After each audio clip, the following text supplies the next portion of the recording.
Ya, sekilas mengenai pergerakan market kemarin dari sisi data ekonomi yang keluar dari pas waktu kemarin itu jam 1 itu data dari Jerman, JFK Consumer Sentiment, di mana datanya dari lastnya itu 8,6, forecastnya 8,5, aktualnya 8,9.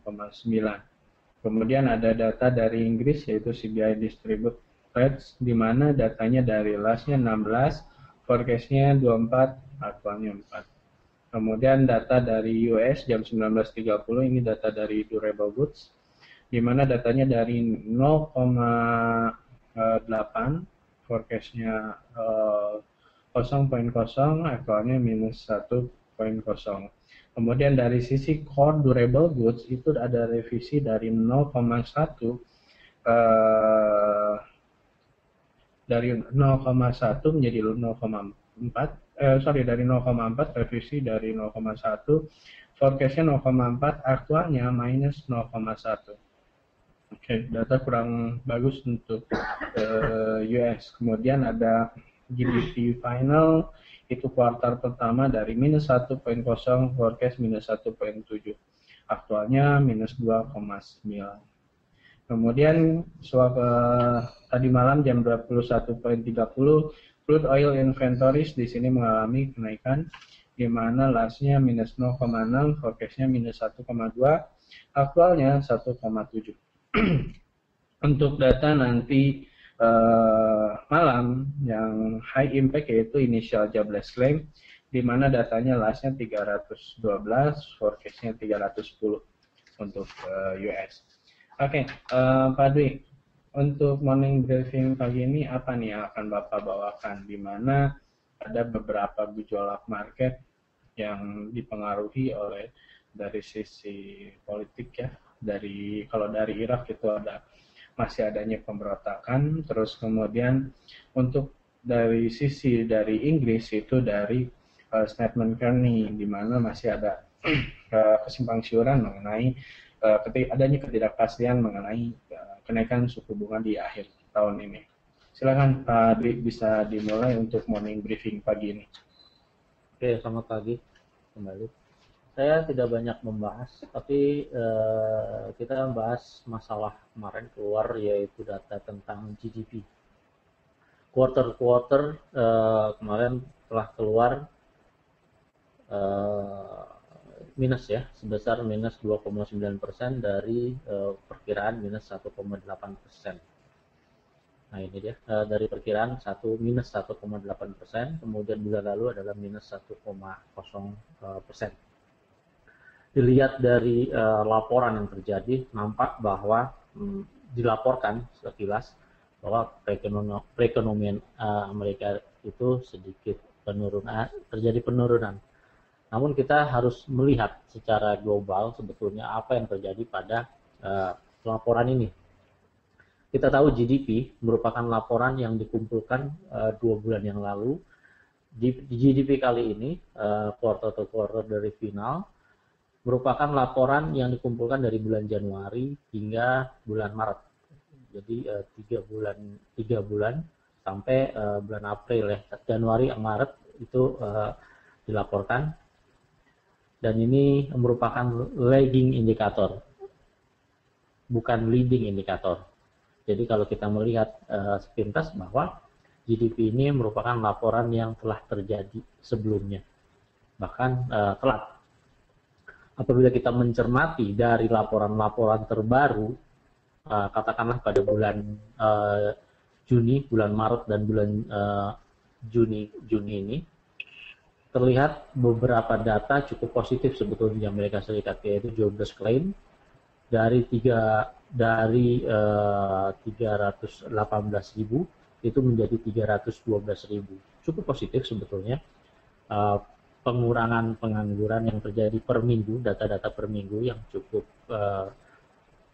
up to date terlihat di Amerika Serikat cukup bagus. Kemudian consumer confidence untuk bulan lalu dilaporkan bulan ini juga cukup bagus, dari 80 menjadi 81,2, cukup bagus sebetulnya. sekitar 1,2% kenaikan. Kemudian industri production juga sebetulnya cukup bagus dilaporkan meskipun masih dalam keadaan minus, dari 0 minus 0,26 menjadi 0,59. Kemudian juga manufacturing production yang terjadi juga dilaporkan cukup bagus, dari 3,6 menjadi dari 3,27% menjadi 3,6%. Terjadi peningkatan. Kemudian manufacturing PMI juga masih dalam kategori kontraksi, yaitu dari 56,40 menjadi 57,50. Kemudian yang cukup menarik masalah unemployment rate, meskipun terjadi masih berada di atas 6%, namun target untuk tercapai terendah itu masih tetap di 6,3%. Tetap dipertahankan unemployment rate selama 2 bulan. Selama 2 bulan, apabila kita melihat dari chart grafiknya sendiri dari unemployment rate, ini merupakan rekor terbaiknya selama 4 tahun terakhir atau 5 tahun terakhir, terbaiknya yaitu sebesar 6,3%. Laporan ini merupakan laporan bulanan. Kemudian inflation rate yang terjadi juga cukup bagus sebetulnya. Target 2% ternyata terlampaui menjadi 2,1%. 2% menjadi 2,1%. Kemudian inflation rate month to month juga cukup bagus, dari 0,26% menjadi 0,4%. Kemudian business confidence juga cukup bagus, dari 54,9% menjadi 55,40%. Dari data-data terakhir, 1 bulan terakhir ini terlihat positif. Namun apa yang terjadi terhadap GDP growth rate sendiri? Terjadi penurunan. Nah, saya kira beberapa pengamat juga sedikit mengabaikan data GDP growth rate ini, dikarenakan data-data yang cukup bagus dalam data yang terupdate selama sebulan. Jadi nampaknya juga bahwa GDP growth rate yang terjadi untuk saat ini tidak langsung membawa pengaruh yang cukup signifikan terhadap data-data makroekonomi yang terjadi pada bulan ini. Meskipun di dalam beberapa studi tentang news bahwa GDP quarter to quarter final ini membawa pengaruh yang cukup besar, mempunyai tingkat volatilitas cukup besar apabila diumumkan. Ini sebetulnya dari sisi respon pasar terhadap keluarnya data. Namun kemarin juga tidak terlalu besar pergerakan yang terjadi. Kenyataannya seperti itu. Jadi kesimpulannya apa? Kesimpulannya adalah data Amerika Serikat untuk bulan terakhir ini masih cukup bagus, kemudian masih cukup optimis, meskipun data terakhir final GDP quarter to quarter itu negatif. Begitu juga dengan core durable goods order month to month juga mengalami penurunan, dari 0,3% menjadi minus 0,1%. Namun hal ini ternyata terabaikan dari para pelaku pasar. Dan terlihat quarter to quarter final GDP price index dari inflasi GDP itu cukup bagus juga, masih tetap dipertahankan dari 1,3% menjadi 1,3%. Demikian laporan sebetulnya merupakan lagging indikator yang cukup terlambat untuk diantisipasi para pelaku pasar, dikarenakan tidak mendukungnya data-data yang terbaru dari laporan makroekonomi yang diumumkan akhir-akhir ini. Kemudian masalah komoditi, gold terlihat cukup menanjak juga. Ini diindikasikan dengan naiknya inflasi dari 2,2% menjadi 2,1%. Kita tahu gold itu sangat rentan terhadap kenaikan inflasi, makanya untuk saat ini terlihat gold terespon dengan berita inflasi yang terjadi di Amerika Serikat, yaitu target 2% untuk jangka panjang inflasi untuk bulan kedua sendiri tercapai di angka 2,1%. Terlihat juga gold sedikit menggeliat untuk mengalami penaikan hingga angka tertinggi kemarin. Kemudian kemarin juga terespon sepertinya dari GDP yang kita anggap tidak cukup untuk penggerakan pasar secara keseluruhan, termasuk di pers. Namun hal ini dibahas, tetapi hanya sekilas tentang GDP kemarin keluarnya yaitu dari 2,6% menjadi minus 2,9%. Demikian Pak Iksan, laporan singkat terhadap data-data yang terjadi kemarin. Oke, tadi terima kasih untuk data-datanya. Cuman kalau dilihat dari data yang lain, dari ekonomi yang lain, sisi yang lain, kalau kita bahas tadi kan mengenai data dari US sendiri. Sedang kalau misalkan dari GDP terus ya, dari Inggris ya, khususnya dari statement McKinsey yang masih belum ada kepastian. Bagaimana tanggapan Bapak mengenai ini, ketidakpastian tersebut dan dampaknya terhadap market untuk khususnya pound sterling tadi? Dan satu lagi sama kondisi Irak yang sekarang ini ya, seperti itu Pak. Kalau masalah Inggris ini sebetulnya market fundamental makro cukup bagus, namun sedikit terganggu dengan ketidakpastian pengumuman terhadap tingkat suku bunga maupun tentang lanjutan terhadap aset purchase facility yang terjadi. Namun jangan khawatir, nanti juga ada pengumuman sebetulnya jam 4:30 sore itu akan diumumkan kebijakan lanjutan Pak. Jadi nampaknya market juga berusaha untuk memperhatikan keluarnya kebijakan nanti jam 4:30 sore. Itu McCartney juga mengadakan pidato di Inggris, kemudian mengutarakan masalah laporan terhadap perkembangan yang terjadi terhadap kebijakannya, yaitu tentang financial stability. Kemudian masalah Irak, nah cukup menarik masalah Irak untuk tetap dibahas meskipun kemarin market nampaknya cukup rehat di oil.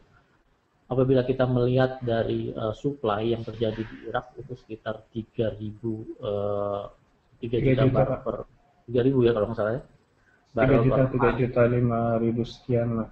Ya 3 juta. Itu merupakan angka tertinggi sesudah Arab Saudi, lebih besar yaitu sekitar berapa kalau nggak salah saya? Kalau Arab Saudi kalau nggak salah sekitar 11 jutaan Pak. Kalau Iran juga sama, hampir sama, sekitar 3 juta 400-an kalau nggak salah dari datanya. Nah, apabila kita melihat sendiri masalah itu, apabila dinaikkan, Arab Saudi telah menyepakati sebesar 8% untuk peningkatan kuota, yaitu menjadi 12.000, kalau nggak salah 12 juta per dolar, 12 juta barrel per hari ya, untuk peningkatan produksi. Nampaknya juga cukup kuat untuk menanggung beban untuk sementara waktu terhadap kelangkaan pasokan minyak. Namun kemarin telah dibantah oleh Menteri perminyakan dari Irak sendiri, ekspor Irak tidak akan mempengaruhi atau tidak terjadi penurunan dari kementerian, sehingga itu merupakan jaminan dari Irak meskipun kita tahu secara nyata bahwa beberapa kilang minyak dikuasai oleh kaum pemberontak. Nah nampaknya juga kemarin apabila hal itu terjadi juga, kita harus siap-siap untuk memanfaatkan pergerakan harga minyak yang terjadi untuk peningkatan lebih lanjut. Untuk sementara waktu, nampaknya harga oil untuk 2 hari ke depan masih dalam angka-angka seperti sekarang, Pak. Potensi masih stabil di harga 106 ini atau gimana? Ya, masih stabil di situ karena kita harus melihat juga ya secara short term seperti apa. Namun sebagai pelaku pasar atau sebagai yang bertransaksi terhadap minyak, kita harus memasang juga posisi-posisi yang cukup baik dan yang terbaik untuk manajemennya, Pak. Oke, sangat menarik ya dari sisi pergerakan market untuk oil. Dari data ekonomi sebetulnya sangat menunjang sekali untuk oil. Oke, bisa dilanjut dari sisi teknikalnya, Pak Dwi. Teknikal kita melihat ke pergerakan dolar indeks kemarin sempat melambat ke arah seperti ini, ke arah harga terendah di 80.091. namun ditutup di angka tengah dalam kisaran sekitar 80.204. Kemudian tren yang terjadi untuk dolar indeks sendiri dalam harian terlihat masih dalam tren turun dolar indeks, namun masih cukup landai untuk diamati. Kalau kita melihat seperti ini cukup landai, tren masih dalam keadaan downtrend meskipun cukup landai. Hari ini juga diikuti oleh pergerakan dari pairs utama termasuk euro maupun pound sterling.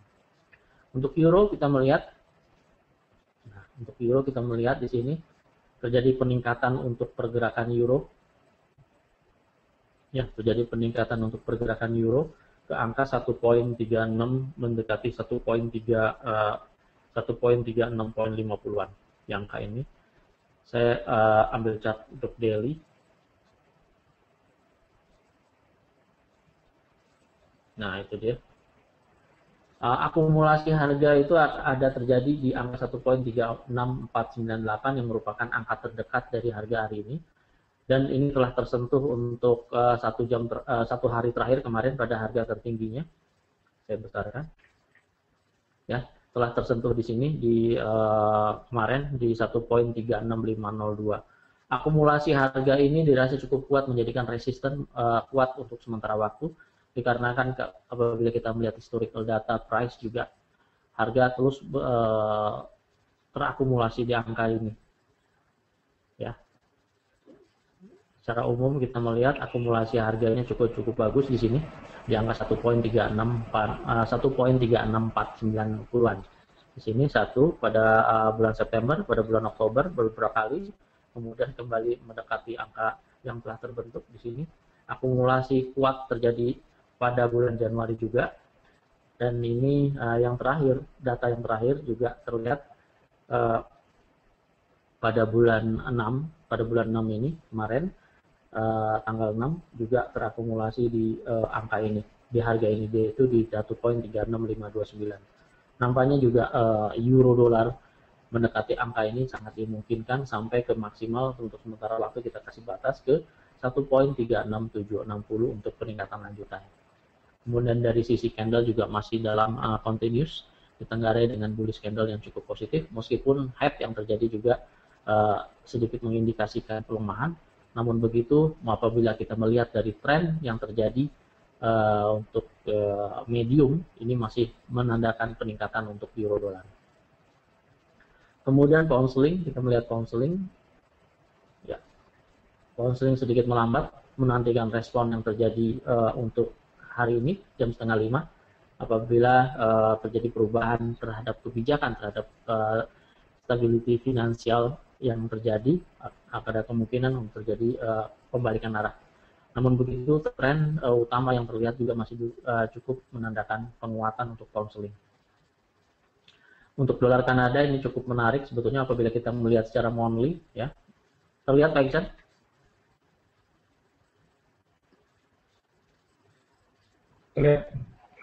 Oke.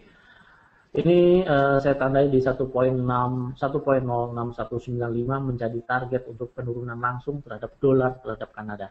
Jadi Kanada terus menguat seiring dengan penguatan minyak juga. Ini pengaruhnya mempunyai tingkat korelasi yang cukup positif ya. Kanada naik, minyak naik.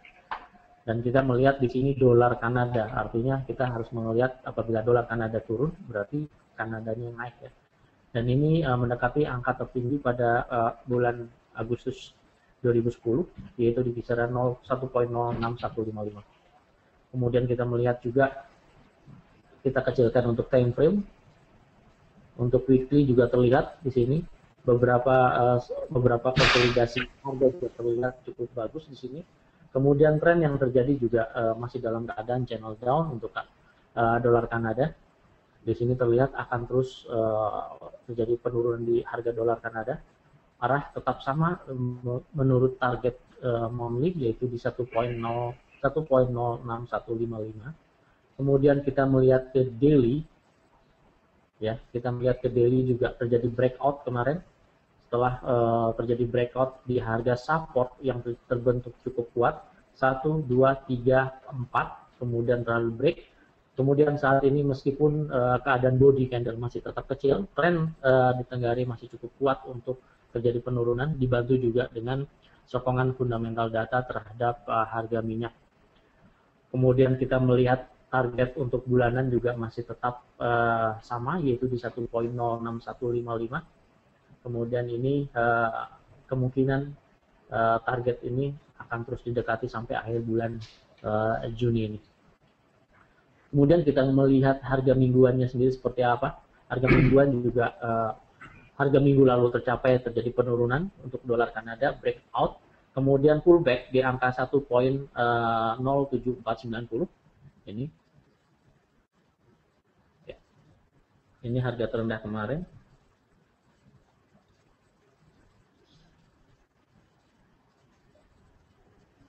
Lihat ya, persis harga terendah minggu lalu ini terjadi ini pada minggu lalu pada tanggal 20 Juni jam 16.200 Monex Trader. Kemudian direspon cukup bagus sebetulnya dari peningkatan atau koreksi harga penurunan. Harga sedang turun, kemudian dia koreksi. Maksimal koreksi terjadi di angka terendah minggu lalu, yaitu di kisaran harga 1.07491, kemudian respon juga cukup bagus untuk jadi penurunan lebih lanjut. Apabila kita kecilkan lagi di data, ada kemungkinan untuk short term trading untuk dolar Kanada masih tetap terjadi penurunan. Untuk target minimal kita melihat di sini kisaran 161.8, yaitu di 1.06943 menjadi target tujuan utama secara jangka pendek. Kemudian medium term kita melihat dari swing yang terakhir, konsolidasi terlihat masih tetap sama di wilayah di sini 1.0750, kemudian target menjauh sampai ke 1.06458. Kemudian short term trading secara satu jaman untuk TikTok atau Shopee trader, kita melihat di sini juga resiko yang terjadi untuk transaksi satu jam masih cukup kecil. Kemarin range yang terjadi hanya berkisar ke 378 pip untuk dolar Kanada. Kemudian kita melihat dolar yen masih dalam penguatan di yen, terjadi penguatan di yen dan penurunan di dolar sendiri. Konsolidasi harga terlihat cukup banyak terjadi di 101.59. Tren yang terjadi juga terlihat masih stagnan untuk jangka panjang dimulai dari bulan Februari hingga bulan Juni saat ini. Dapat dimanfaatkan untuk transaksi TikTok untuk dolar yen dikarenakan masih di dalam wilayah range rata-rata harian 90 pip sampai 100 pip. Kemudian dolar Swiss juga mengalami penurunan meskipun kemarin ditutup di angka tengah pada pembukaan maupun pada harga tertinggi maupun terendah di wilayah tengah, yaitu di harga close 0.89258. Kemudian saat ini tren masih dalam menunjukkan penurunan.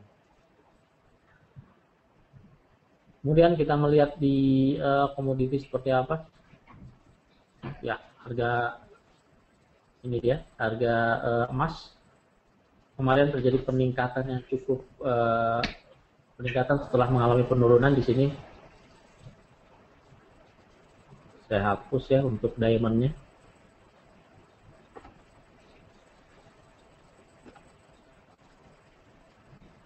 Oke, nah ini dia.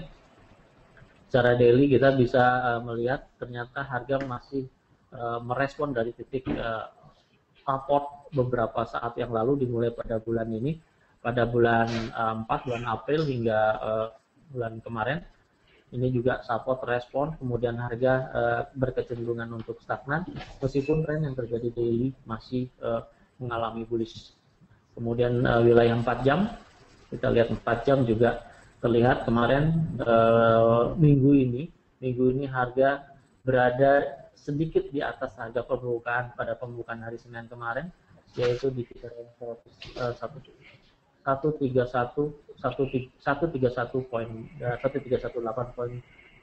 poin sekian. Kemudian kita melihat juga transaksi harga di emas kemarin sempat menyentuh harga terendah, ya, harga terendah di mingguan itu di angka 1315.31. namun terlihat di sini stagnasi emas, ya, stagnasi emas yang terjadi selama mingguan ini terlihat cukup panjang, dimulai dari tanggal 20 Juni. Tanggal 20 Juni hingga saat ini stagnan emas masih terlihat dengan range yang cukup terbatas di kisaran kira-kira ke angka 20 dolar. Kemudian di minyak, nah ini minyak masih tetap sama, saya mempergunakan analisis rising wedge yang terjadi, merespon dari harga support 105.28. Kemarin juga sempat mendekati harga tersebut, namun kembali memuncak di harga tertinggi kemarin, terjadi juga di angka 107.44. Saat ini harga minyak masih dalam kondisi uptrend dimulai dari bulan April. Long term transaksi masih mengambil posisi long atau buy. Kemudian cukup dicermati terhadap pola rising wedge yang terjadi. Di sini target masih tetap sama di kisaran 108.25 untuk peningkatan. Kemudian support kita menjadikan acuan yang cukup bagus, yaitu di 105.28. Setelah beberapa kali resisten ini menjadikan support untuk bulan ini. Resisten ini menjadikan support untuk bulan ini, terbukti beberapa 3 kali berturut-turut harga tersentuh, dan kemarin sempat mendekati harga sentuhannya. Demikian Pak Iksan. Ya, tadi kalau dilihat dari pergerakan dari oil sendiri, potensi kemarin memang seperti yang tadi Bapak bilang, mirip lagi konsolidasi di area 106 ya, mendekati 107 dan 105.28 itu area untuk support dan resistennya. Dilihat juga nanti untuk rekan-rekan kondisi perkembangan dari Irak yang sedang terjadi sekarang ini. Kalau dilihat dari pergerakan indeks, Pak, kalau boleh sedikit dibahas dari sisi indeks Amerika gimana, Pak? Oke, Asia sendiri kita melihat Hang Seng. Asia dan Amerika ya, boleh. Hang Seng cukup bagus. Beberapa data-data kemarin cukup bagus mengenai PMI. Kemudian hari ini juga terrespon cukup bagus hingga hari ini, tanggal 26 ini. Open gap yang terjadi di Hang Seng sendiri kisaran 40 pips ya, 40 poin untuk di Hang Seng terlihat. Kemudian saat ini masih dalam kecenderungan uptrend. Kemarin data PMI sendiri terbaca untuk HSBC cukup bagus Pak. Kemudian ini juga berespon untuk hari ini, nampaknya ada berita terbaru, saya belum melihat untuk saat ini juga mengapa pergerakan Hang Seng cukup signifikan kenaikannya, namun secara teknikal ini terlihat masih terus mengalami kenaikan. Kita melihat titik jenuh berdasarkan Fibonacci sendiri, swing yang terdekat itu kita tandai di angka ini di kisaran ini, ya 23.000 ya.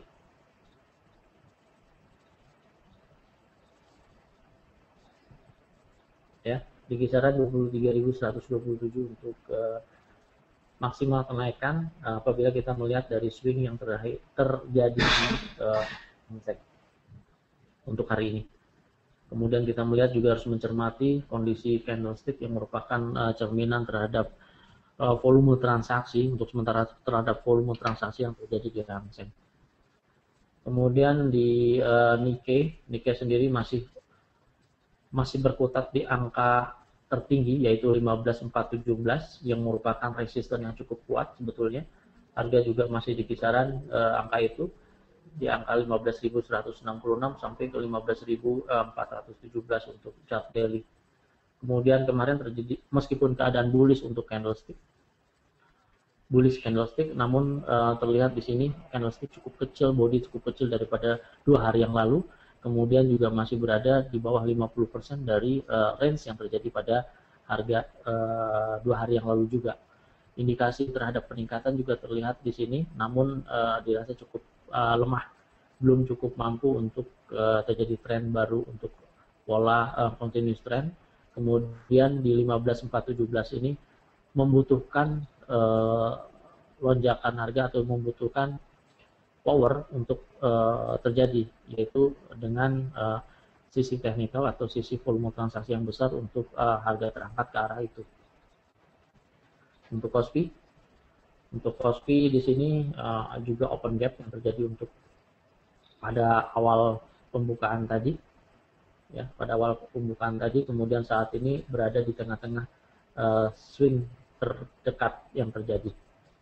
Kemudian kita untuk short term trading untuk KOSPI sendiri ternyata di sini merupakan titik resisten yang terjadi. Ya, akumulasi resisten 1, 2, 3, dan saat ini harga juga merespon cukup bagus di 261.71 yang merupakan resisten yang kuat yang terjadi. Kemudian saat ini harga menuju angka situ, angka ke 261.71. Demikian Mas ya. Oke, Pak Dwi, terima kasih mengenai ulasan baik dari sisi fundamental dan teknikal. Sangat menarik sekali dan mungkin bisa membantu rekan-rekan sekalian yang baik itu untuk bahan sebagai materi untuk penjualan ataupun dalam acuan atau sebagai gambaran untuk bertransaksi. Ya, terima kasih Pak Dwi untuk ulasannya, dan bagi rekan-rekan sekalian saya informasikan lagi untuk nanti data yang akan keluar, yaitu data dari Amerika jam 19.30 itu ada Core PCE Price Index di mana datanya mix atau unchanged dari 0,2 forecast 0,2, dan data yang akan ditunggu atau high impact yaitu data dari US jam 19.30 sama data dari initial jobless claim di mana datanya dari last 312 forecast 310. Oke, terima kasih juga untuk rekan-rekan yang sudah mengikuti morning briefing pagi ini. Saya informasikan bahwa morning briefing kali ini hanya sekedar informasi dan bukan sebagai acuan untuk bertransaksi. Bagi rekan-rekan harus dipahami juga mengenai money management dan manajemen resikonya. Terima kasih, saya akhiri untuk morning briefing pagi ini. Selamat pagi dan selamat beraktivitas.